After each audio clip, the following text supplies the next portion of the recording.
മകരവിളക്ക് ഉത്സവത്തിനായി ശബരിമല ക്ഷേത്രനട നാളെ തുറക്കും. ജനുവരി 20 വരെയാണ് മകരവിളക്ക് തീർത്ഥാടനം. മണ്ഡലകാലത്തിന് സമാനമായി വലിയ ഭക്തജന തിരക്കാണ് മകരവിളക്ക് ദിവസങ്ങളിലും പ്രതീക്ഷിക്കുന്നത്.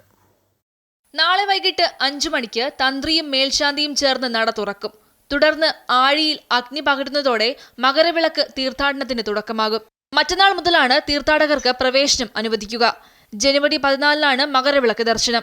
ജനുവരി 14-ന് ശേഷം 5 ദിവസം മാളികപ്പുറത്തെ മണിമണ്ഡപത്തിൽ കളമെഴുത്തും പാട്ടും എഴുന്നള്ളിപ്പ് നടക്കും. ശേഷം മാളികപ്പുറത്ത് ഗുരുതി ചടങ്ങുകളോടെ ജനുവരി 20-ന് തീർത്ഥാടനം അവസാനിക്കും. വലിയ ഭക്തജന തിരക്കാണ് മകരവിളക്ക് തീർത്ഥാടന ദിവസങ്ങളിൽ പ്രതീക്ഷിക്കുന്നത്. കഴിഞ്ഞ വർഷത്തെ അപേക്ഷിച്ച് 5 ലക്ഷത്തിലധികം തീർത്ഥാടകരാണ് ഈ വർഷം ഇതുവരെ ദർശനം നടത്തിയത്. നടവരവിൽ 29 കോടിയോളം രൂപയുടെ വർധനവും ഈ വർഷം രേഖപ്പെടുത്തി.